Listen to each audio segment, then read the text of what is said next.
বাসস্থান অনন্যা। কল্পনা কৰক দৰিদ্ৰতাই কোঙা কৰা এটা পৰিয়াল। পৰিয়ালটোত কোনো ল'ৰা নাই, আছে 3গৰাকীকৈ যুৱতী। তেওঁলোকৰ আছে সামান্য পৰিমাণৰ খেতি মাটি।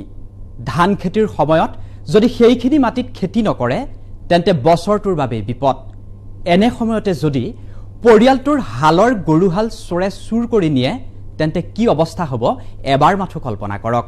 ক'ব খুজিছোঁ ডিমৌৰ ৰূপালী, অনিতা আৰু প্ৰিয়াৰ কাহিনী। ৰূপালী, অনিতা আৰু প্ৰিয়াৰ দৰে ছোৱালী এখন ঘৰত থাকিলে কোনো পিতৃ মাতৃয়ে এটা ল'ৰাৰ অভাৱ কোনোদিনে অনুভৱ কৰিব নালাগে। প্ৰথমে চাওঁ আহক এই 3 জীৱন যোদ্ধাৰ কাহিনী।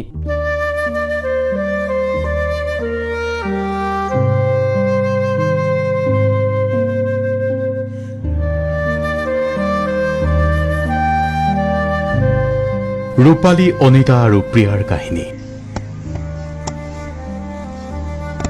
এতিয়া এনেকৈয়ে 3 যুৱতীৰ পথৰুৱা ব্যস্ততা। প্ৰতিদিনেই কোৰলৈ পথাৰলৈ ওলাই আহে আৰু 3 যুৱতীৰ সন্মুখত এতিয়া বিৰাট প্ৰত্যাহ্বান। আচলতে জীৱনৰ কঠিন প্ৰত্যাহ্বান গ্ৰহণ কৰিছে এই 3 যুৱতীয়ে। ক'বলৈ শুনিবলৈ আচু হোৱা যেন লাগিলেও আজি এয়াই সত্য, নিয়তিৰ নিষ্ঠুৰ পৰিহাস। ডিমৌৰ কলীয়াপানীৰ এই 3 যুৱতীৰ এনে অৱস্থা হ'ল কিয় মূৰৰ ঘাম মাটিত পেলাই প্ৰতিদিনে 3 যুৱতী কোৰ মাৰিবলৈ বাধ্য হৈছে? আছে এক দুখদায়ক কাহিনী। ডিমৌৰ কলীয়াপানীৰ উৰুষা বজাৰ প্ৰায় এওঁলোকে সপোন দেখিছে জীৱন যুদ্ধত জয়ী হোৱাৰ। আৰ্থিকভাৱে অনগ্ৰসৰ এটা পৰিয়ালত জন্ম লৈছে তিনিওৱে। পিতৃ শ্ৰমিক সুখেশ্বৰ চাওৰা। লকডাউনৰ মাজতেই ঘৰখনৰ একমাত্ৰ ভৰসা হালোৱা গৰুহাল চুৰে লৈ গ'ল। তাৰ পিছত মূৰত যেন সৰগ ভাগি পৰিল দুৰ্ভগীয়া পিতৃৰ। পিতৃৰ মুখলৈ চাই থাকে কেনেকৈ, আৰু সেয়ে 3 কন্যা নামি পৰিল কোৰমৰা অভিযানত। ঘৰখনৰ 5 বিঘা খেতিৰ মাটিত এতিয়াই কোৰ নামাৰিলে বছৰটোলৈ খাবলৈ নুজুৰিব। ধান খেতিডৰাত ধান নকৰিলে কেনেকৈ চলিব এই পৰিয়ালটো? সেই চিন্তাই চেপি খুন্দি ৰখা এই 3 কন্যাই এতিয়া পথাৰত এনেকৈয়ে ব্যস্ত হৈ পৰিছে। গৰু চুৰ হ'ল, আমাৰ বহুত অসুবিধা হৈছে। আমি এতিয়া এবিঘা কঠীয়া মাটিত কোৰ মাৰি আছোঁ। এতিয়া 15 দিন হৈ গ'ল পথাৰত আমি কোৰ মাৰি আছোঁ।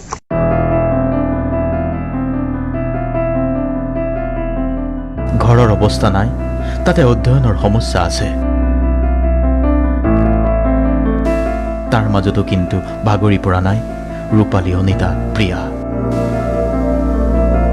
আচলতে জীৱন যুদ্ধৰ কঠিন যুঁজখনত এতিয়া সবল খোজ দিয়া 3 যুৱতীত পৰিণত হৈছে ৰূপালী, অনিতা কিংবা প্ৰিয়া। তিনিওজনৰে সপোন পিতৃৰ মুখত হাঁহি বিৰিঙাব লাগে। আমি ইয়াত কোৰ মাৰি আছোঁ। এতিয়া কঠীয়া বাৰী 1 বিঘা মাৰি শেষ কৰিলোঁ। যোৱা 15 দিনলৈকে মাৰি আছোঁ। আমাৰ চৰকাৰে একো সুবিধা দিয়া নাই, এইকাৰণে আমি নিজে কষ্ট কৰিবলগীয়া হৈছে। আমাৰ গৰু চুৰ হৈ অন্য 10জন যুৱকৰ দৰেই পিতৃক সহায়ৰ পণ লৈছে এই 3 যুৱতীয়ে। এই 3 যুৱতীয়ে পুতৌ নহয়, কঠোৰ ঘৰ্মাক্ত পৰিশ্ৰমৰ মাজেদি পিতৃৰ মুখত হাঁহি বিৰিঙাব খোজে। স্বাৱলম্বনৰ পথত দৌৰ দিয়া এই 3 যুৱতীক চেলিউট জনাওঁ। সমস্যা আছে, দুখৰ কাহিনীও আছে। পিতৃৰ মুখলৈ চাই নিশা হুমুনিয়াত ওলাই তিনিওৰে। কিন্তু জীৱন যুদ্ধত জয়ী হ'বই লাগিব। কঠোৰ ঘৰ্মাক্ত পৰিশ্ৰমৰ মাজেদিয়ে পৰিয়ালটোক আগুৱাই নিব লাগিব। সেই সংকল্পৰ মাজেদিয়ে জীৱন যাত্ৰাপথত আগুৱাইছে 3 যুৱতী। আজিৰ তাৰিখত তেওঁলোকেই নায়িকা। আজিৰ তাৰিখত তেওঁলোকেই পিতৃৰ মুখত হাঁহি বিৰিঙোৱা এগৰাকী কন্যা। সঁচাকৈয়ে অনিতা, প্ৰিয়া, ৰূপালী, চেলুট তোমালোকক। ডিমৌৰ পৰা যদুমণি বৰা, DY 365।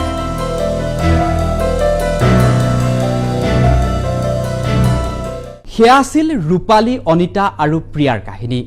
সঁচাই অনন্য আৰু অদমনীয় এই তিনি যুৱতী। হালৰ গৰুহাল চুৰি কৰি নিয়াৰ পিছত 5 বিঘা ভূমিত কোৰ মাৰি বোকা দি খেতি কৰাৰ পৰিকল্পনা কৰিছে এই তিনিগৰাকী যুৱতীয়ে।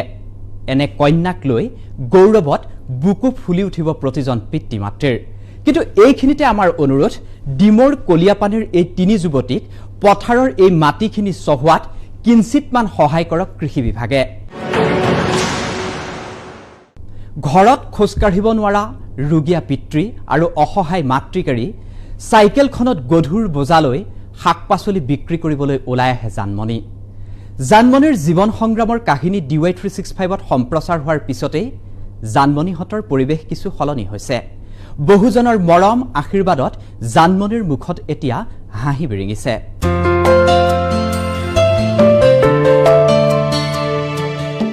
এখোজ দুখোজকৈ তাই আগুৱাই চাইকেলৰ হেণ্ডেলত শাক পাচলিৰ বোজাৰে ডগাপাল্লা জোৰ লৈ তাই আগুৱাই। ক'ব খুজিছোঁ আজি ডিব্ৰুগড়ৰ জানমণিৰ কাহিনী। জীৱনৰ কঠিন বাস্তৱৰ মুখামুখি হৈ কঠোৰ জীৱন সংগ্ৰামত অৱতীৰ্ণ হৈছে জানমণি। পিতৃৰ ৰুগ্ন, খোজ কাঢ়িব নোৱাৰে, অসহায় মাতৃৰ চকুত কেৱল চকুলো।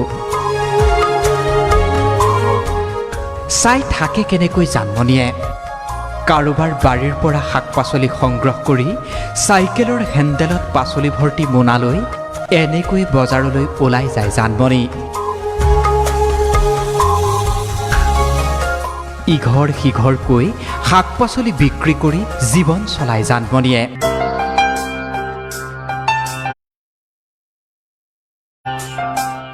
শাক পাচলি বিক্ৰী কৰিলেও জানমণিক আজি বহু মানুহে চিনি পায়। ছ'চিয়েল মিডিয়াৰ জৰিয়তে জানমণিয়ে এতিয়া বহুতৰে মৰম আৰু আশীষ লাভ কৰিছে। আগতে মই যোৱা নাছিলোঁ, মা গৈছিলে। তাৰপৰা মা কষ্ট দেখি মই ঘৰত থাকিবলৈ মন নাযায়, সেইটো কাৰণে মাৰ লগত ময়ো যাওঁ। তাৰপৰা তেনেকৈ মাৰ লগত যাওঁতেনে মাক ক'লোঁ ফটো এটা তুলি দিয়ক বুলি। তাৰপৰা মায়ে ফটোটো তুলি দিলে আৰু ভিডিঅ' এটা বনাব ক'লোঁ, ভিডিঅ'টো বনাই দিলে। তাৰপৰা সেই ফটোটোৱে বহুত ভাইৰেল হৈ গ'ল। তাৰপৰা ভিডিঅ'টো ভাইৰেল হ'ল। অনন্য অদমনীয় সাহসৰ প্ৰতীকেই জানমণি। জানমণিৰ কঠিন জীৱন সংগ্ৰামৰ কাহিনীত আৰু আছে বহু কথা। ডিব্ৰুগড়ৰ জামিৰাৰ অতি ভিতৰুৱা সাপেখাটিৰ ঘগৰা গাঁৱৰ জানমণিৰ বৃত্তি আজি শয্যাশায়ী। বিগত 18 বছৰে খোজকাঢ়িব পৰা নাই জানমণিৰ পিতৃয়ে। পিতৃ কিৰণ গগৈৰ অসহায় অৱস্থা, ৰোগীয়া দেহাটো চাই থাকিব নোৱাৰে জানমণিয়ে। দিনৰ ভাগত শাক পাচলি বিক্ৰী কৰি ঘূৰি আহি পুনৰ ৰোগীয়া পিতৃৰ আবদাৰ কৰে জানমণিয়ে। জানমণি সৰু হৈ থকাৰে পৰা দিন ৰাতি ৰ'দ বৰষুণ একাকাৰ কৰি পৰিয়াল পোহপাল দি জীৱন সংগ্ৰাম চলাই যোৱা জানমণিৰ মাতৃ মনুমতী গগৈও জীৱনৰ নিষ্ঠুৰ বাস্তৱ মনত পেলাই আজি ভাগি পৰিল দুখত। তাই নিজেই দুখ কষ্ট বুজি পালে। বুজি পোৱাৰ পাছত তাই পঢ়িবলৈ ইচ্ছা নকৰিলে। ইচ্ছা নকৰাত ময়ো জোৰ নকৰিলোঁ পঢ়াব নোৱাৰোঁ বুলি। হয়, পইচা পাতি অসুবিধাৰ কাৰণে। ঘগৰা গাঁৱৰ বাঁহৰ এই 2 কোঠালিৰ সৰু পজাটোৰ পৰাই এটা নতুন সপোন দেখে জানমণিয়ে। জানমণিয়ে জীয়াই থকাৰ সপোন দেখে, ৰোগীয়া পিতৃ আৰু অসহায় মাতৃৰ মুখত হাঁহি বিৰিঙোৱাৰ সপোন দেখে জানমণিয়ে। জীৱন সংগ্ৰামত কোনোদিন থমকি ৰোৱা নাই জানমণি নামৰ এইগৰাকী যুৱতী। DY365ৰ বাতৰিৰ পিছতেই সুদীৰ্ঘ 18 বছৰৰ পিছত হুইল চেয়াৰত বহি মুকলি আকাশৰ তললৈ আহিছে জানমণিৰ ৰোগীয়া পিতৃ। চাইকেলখন লৈ প্ৰতিটো পুৱা শাক পাচলি বিক্ৰী কৰিবলৈ ওলাই যোৱা জানমণিৰ ঘৰখনলৈ আজি আহিছে এখন মপেড। আমাৰ বাতৰিৰ পিছতেই জানমণিৰ জীৱন সংগ্ৰামৰ সহযাত্ৰী হ'বলৈ তেওঁৰ ঘৰত উপস্থিত হৈছেগৈ বিভিন্নজন। স্মাইল নামৰ NGO এটাই যদি পিতৃক দিছে এখন হুইল চেয়াৰ, আনহাতে ডিব্ৰুগড় আৰক্ষীয়ে জানমণিক দিছে এইখন মপেড। জানমণিৰ আধৰুৱা শিক্ষা পুনৰ আৰম্ভ কৰাত সহায় আগবঢ়াবলৈ আগবাঢ়ি আহিল কানৈ কলেজৰ অধ্যক্ষ। কেইবাটাও দল সংগঠন আগবাঢ়ি আহিছে আজি জানমণিক মৰম আশীৰ্বাদ দিবলৈ। বিভিন্নজনৰ এই বদন্যতাক শ্ৰদ্ধা সহকাৰে গ্ৰহণ কৰিছে জানমণিৰ পৰিয়ালেও। আজি মই বহু সুখী হৈছোঁ। জানমণিৰ মুখত হাঁহি বিৰিঙক। সৰু প্ৰজাটোৰ পৰাই আকাশ চোৱাৰ সপোন দেখা জানমণিৰ সপোন বাস্তৱ হওক। জানমণিৰ এই উৰুখা প্ৰজাটো মেৰামতিৰ ব্যৱস্থা কৰক চৰকাৰে। চৰকাৰৰ বিভিন্ন আঁচনিয়ে স্পৰ্শ কৰক জানমণিহঁতৰ দৰে অদম্য সাহসী যুৱতীক। সেয়াই কামনা কৰিছে প্ৰতিজনে। ডিব্ৰুগড়ৰ পৰা ৰাতুল গোহাঁই, DY 365।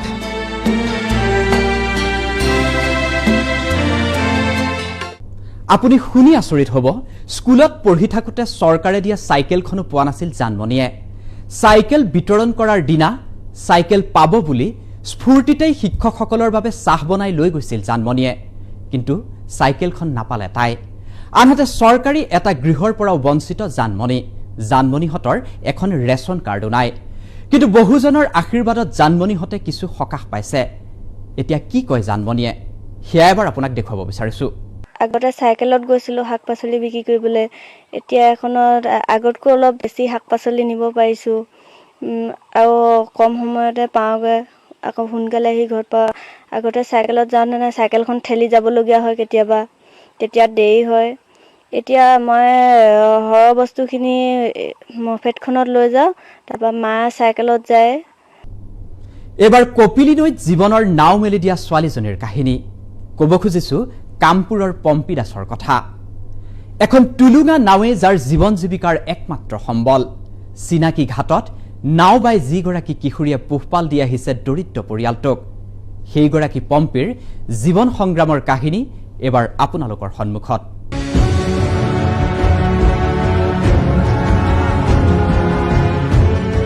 চিনাকি ঘাটত জীৱনৰ নাও মেলি দিছে তাই। ৰছীডাল খামুচি ধৰি ভৰা কপিলীত টুলুঙা নাওখন মেলি দিছে তাই। টুলুঙা নাওখনক লৈ তাইৰ কোনো দুচিন্তা নাই। বুকুত অযুত সাহস লৈ তাই নাও মেলি দিছে কপিলীত। নাম তাইৰ পম্পী দাস। বয়স মাত্ৰ 13 বছৰ। 8ম শ্ৰেণীত পঢ়ে। কামপুৰৰ আমতলা ঘাটেৰে অহা যোৱা কৰাসকলৰ তেনেই চিনাকি পম্পী। পম্পীৰ এই নাওখনত উঠিয়েই দৈনিক ঘাটটো পাৰ হয় ইজনৰ পিছত সিজনকৈ লোকে। কোনোবাজনে লাগি চাই ৰয় পম্পীৰ সাহস, আন কোনোবাজনে আকৌ একো নোকোৱাকৈয়ে দৈনিক পাৰ হৈ যায় পম্পীয়ে চলোৱা ঘাটটোৰে। এগৰাকী 13 বছৰীয়া কণমানিৰ জীৱন সংগ্ৰামৰ কাহিনী এয়া। নগাঁও জিলাৰ ৰহা সমষ্টিৰ কামপুৰৰ আমতলা জো নামঘৰৰ এই ঘাটটোতেই পম্পীহঁতৰ জীৱন জীৱিকা। আচলতে এই ঘাটটো চলাই পম্পীৰ এইজন ককাকে, কিন্তু ককাকৰ অনুপস্থিতিত আজি 2 বছৰে ঘাটটো চলাই আহিছে পম্পীয়ে। নাই কোনো ভয়, নাই কোনো শংকা। পম্পীৰ এটাই সাহস, তাই সাঁতুৰিব জানে। এবাৰত যি পম্পীৰ নাৱত উঠে সি ভৰিব লাগে 5 টকা, অৰ্থাৎ এই ঘাটেৰে অহা যোৱা কৰাৰ বাবদ ভৰিব লগা হয় 10 টকা। তেনেকৈয়ে দৈনিক 200 পৰা 300 টকা উপাৰ্জন কৰে পম্পীয়ে। পানী বাঢ়িলেও কি কৰিবই লাগিব, কৰ্তব্য যদি নকৰোঁ মানুহক গৈ হতাহে শুনিব লাগিব। সেইটো কাৰণে ভয় ভাৱ এতৰাই কাৰণে নাও চলাব শিকিলোঁ। ছিগি নাই যোৱা, গ'লেও মোৰ বৈঠা মাৰিব জানো, বৈঠা মাৰি কেনে সিপাৰলৈ লৈ যাব পাৰিম, নহ'বা এইপাৰ আনিব পাৰিম। উপায়হীন হৈহে পৰিয়ালটোৰ জীৱন জীৱিকাৰ স্বাৰ্থত ঘাটটো চলাবলগীয়া হয় পম্পীয়ে। পম্পীৰ হাতত ধৰি নাও বাবলৈ শিকাইছিল ককাকে। ককাকৰ বৃত্তিটো সুন্দৰকৈ ধৰি ৰাখিব পাৰিছে কণমানিজনীয়ে। পম্পীৰ সাহস দেখি থমকি ৰয় ঘাটটোৰে পাৰাপাৰ হোৱা বহুজন। কোনো হানি বিঘিনি নোহোৱাকৈয়ে পম্পীয়ে পাৰ কৰাই দিয়ে প্ৰতিজনক। এই ইমান সৰু ছোৱালীজনী মানে সঁচাকৈ আচৰিত লাগে দেখিলে। এখন নদীত দৈনিকভাৱে তেওঁ অহা যোৱা কৰে নাও লৈ পেলাই আৰু মানুহখিনি পাৰ কৰে। কিন্তু প্ৰশ্ন উঠে, এনেকৈয়ে পম্পীয়ে ঘাট চলোৱাটো সমীচীন হৈছেনে? তাইৰ সাহসক শ্ৰদ্ধা কৰে সকলোৱে। মানি লোৱা হ'ল দৰিদ্ৰতাই কোঙা কৰাৰ বাবে পম্পীয়ে নাও মেলি দিব লগা হ'ল আমতলা ঘাটত। কিন্তু গণতান্ত্ৰিক দেশ এখনত পম্পীক এই ভয়ংকৰ বিপদৰ পৰা উদ্ধাৰ কৰাৰ বিকল্প নাইনে?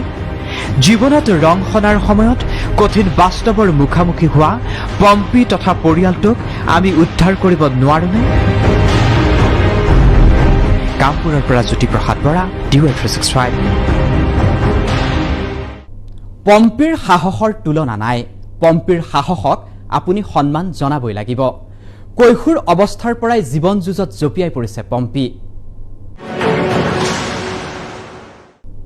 জীৱন যুদ্ধাৰ আৰু আছে কাহিনী, কিন্তু খন্তেক বিৰতিৰ পিছত। जिंदगी ख्वाबों की दास्तां है। आपका परफेक्ट घर बनाने का ख्वाब हम बरसों से पूरा करते आए हैं। इस संकट की घड़ी में आप भले ही 4 दीवार में बंद हैं, पर आपका ख्वाब तो आजाद है। इसलिए आप ख्वाब देखते रहिए और हम उन्हें पूरा करते रहेंगे। और फिर से शुरुआत होगी एक नए सफर की। Cementing dreams for a new beginning. Amrit cement, healthy cement for healthy homes. जिंदगी ख्वाबों की दास्तां है। आपका परफेक्ट घर बनाने का ख्वाब हम बरसों से पूरा करते आए हैं। इस संकट की घड़ी में आप भले ही 4 दीवार में बंद हैं, पर आपका ख्वाब तो आजाद है। इसलिए आप ख्वाब देखते रहिए और हम उन्हें पूरा करते रहेंगे। और फिर से शुरुआत होगी एक नए सफर की। Cementing dreams for a new beginning. Amrit cement, healthy cement for healthy homes. जिंदगी ख्वाबों की दास्तां है। आपका परफेक्ट घर बनाने का ख्वाब हम बरसों से पूरा करते आए हैं। इस संकट की घड़ी में आप भले ही 4 दीवार में बंद हैं, पर आपका ख्वाब तो आजाद है। इसलिए आप ख्वाब देखते रहिए और हम उन्हें पूरा करते रहेंगे। और फिर से शुरुआत होगी एक नए सफर की। Cementing dreams for a new beginning. Amrit cement, healthy cement for healthy homes. जिंदगी ख्वाबों की दास्तां है। आपका परफेक्ट घर बनाने का ख्वाब हम बरसों से पूरा करते आए हैं। इस संकट की घड़ी में आप भले ही 4 दीवार में बंद हैं, पर आपका ख्वाब तो आजाद है।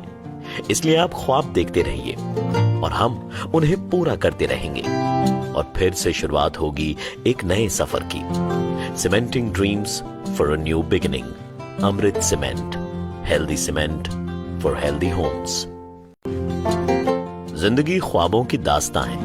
आपका परफेक्ट घर बनाने का ख्वाब हम बरसों से पूरा करते आए हैं। इस संकट की घड़ी में आप भले ही 4 दीवार में बंद हैं, पर आपका ख्वाब तो आजाद है। इसलिए आप ख्वाब देखते रहिए और हम उन्हें पूरा करते रहेंगे। और फिर से शुरुआत होगी एक नए सफर की।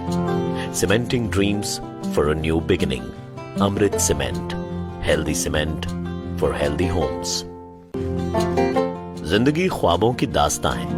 आपका परफेक्ट घर बनाने का ख्वाब हम बरसों से पूरा करते आए हैं।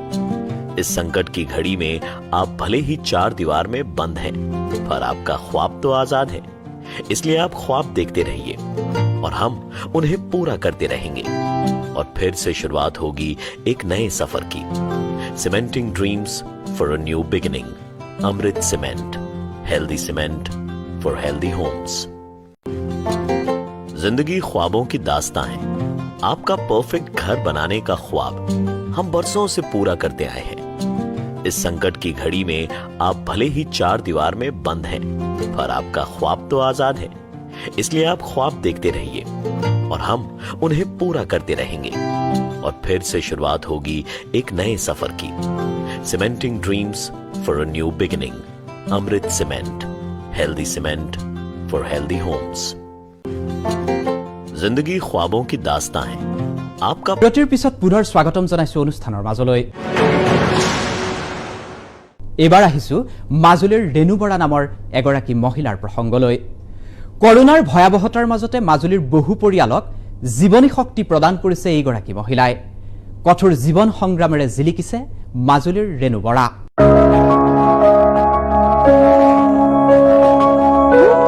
মহিলাগৰাকীৰ নাম ৰেণু বৰা। মাজুলীৰ যোগিনীধাৰী গাঁৱৰ এই ৪৮ বছৰীয়া মহিলাগৰাকীয়ে এতিয়া এই কৰোণাৰ ভয়াৱহতাৰ মাজতেই মাজুলীৰ বহু পৰিয়ালক দিছে জীৱনী শক্তি।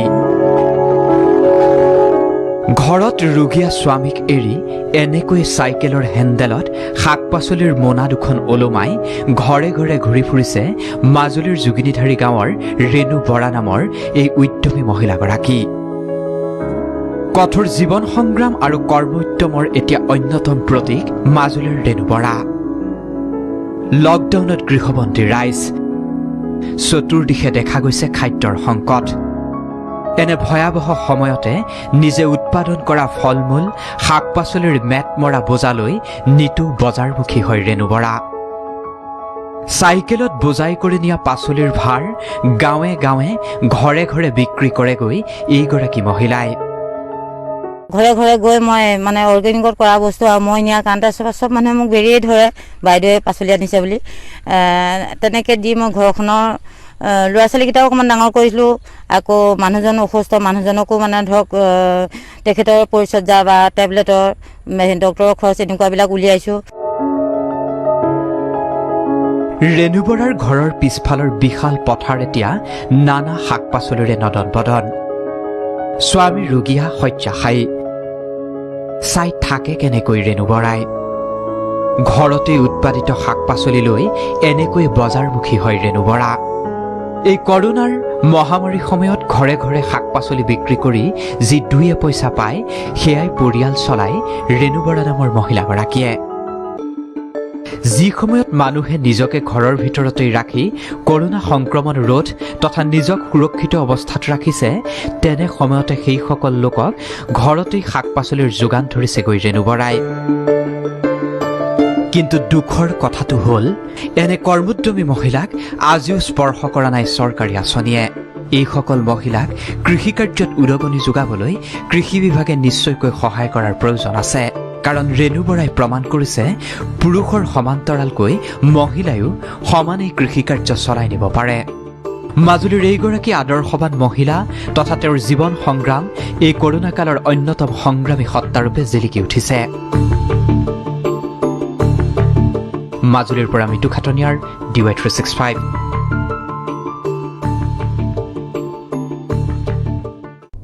ৰূপালী, অনিতা, প্ৰিয়াৰ পৰা জানমণি, পম্পী কিম্বা ৰেণু বৰালৈকে আজিৰ দিনত এওঁলোক সঁচাকৈয়ে ধৈৰ্য আৰু সাহসৰ অন্যতম প্ৰতীক।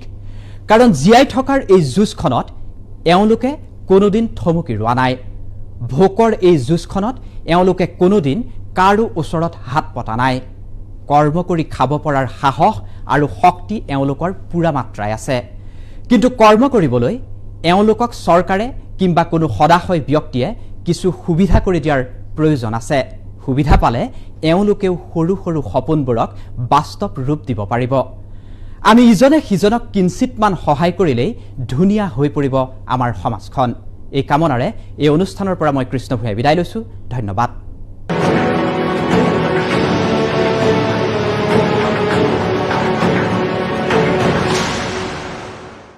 There's a reason for all things to be.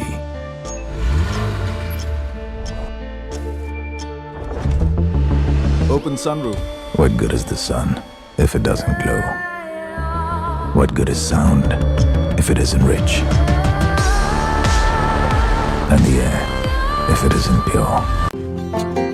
जिंदगी ख्वाबों की दास्तां है। आपका परफेक्ट घर बनाने का ख्वाब हम बरसों से पूरा करते आए हैं। इस संकट की घड़ी में आप भले ही 4 दीवार में बंद हैं, पर आपका ख्वाब तो आजाद है।